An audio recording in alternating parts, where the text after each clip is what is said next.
tonight's subject is Noah. And Noah is, if you haven't heard of Noah, he's a guy down at the dock, and he catches all the whales. No, that's a different guy.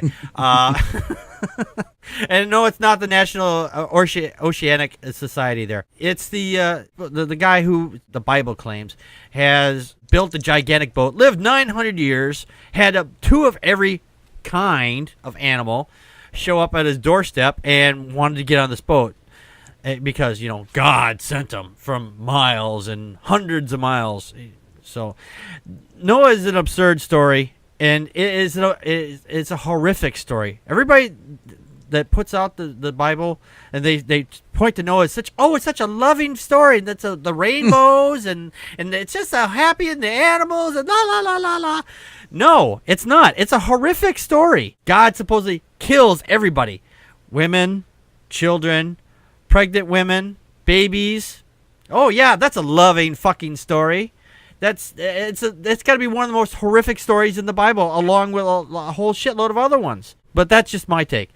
We're gonna go round robin reverse. Talking primates. What is your take on Noah's Ark? Oh well, I'm gonna call it one of my fans here. Sparlock will get this. My first introduction to the Noah story was from a book called My Big Book of Bible Stories, published by the Watchtower Society for the Jehovah's Witnesses. Oh, you were involved in the Jehovah's Witnesses, huh? Well, define involved.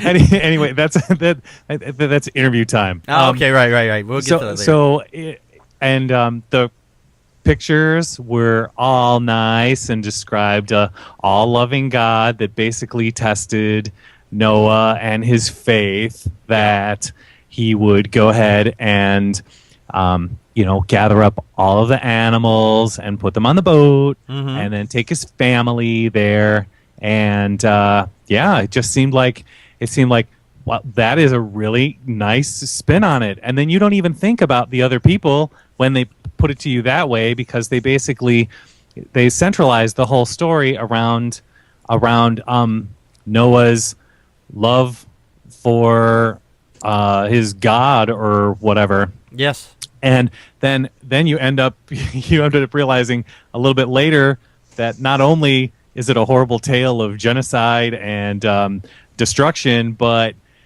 that it's physically impossible. It's not. I mean, it's really kind of a. In terms of proving the Bible false, it is like the biggest softball. Yeah.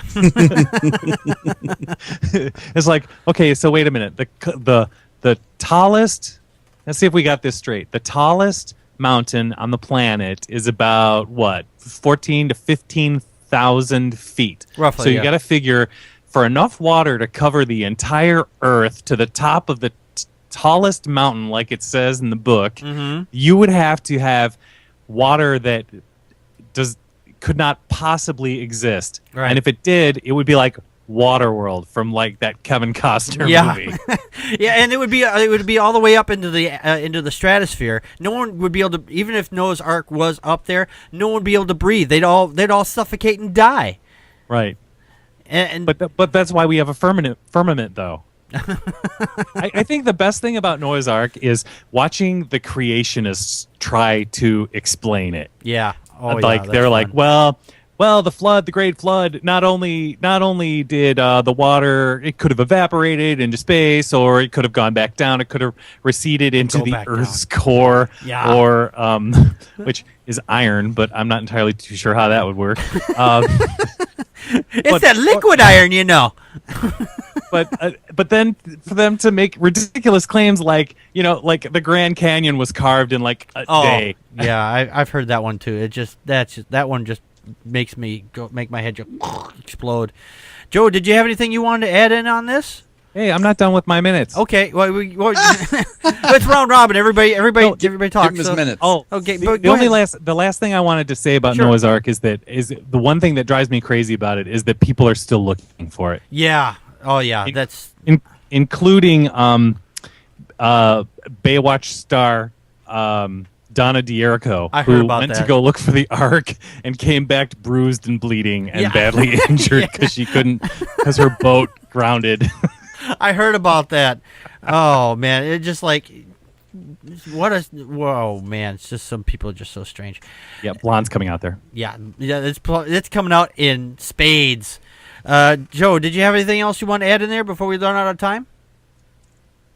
Is this the only time that we're going to get to talk about Yes. it? Are you serious? Yeah.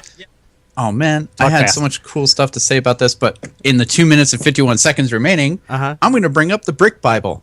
Okay.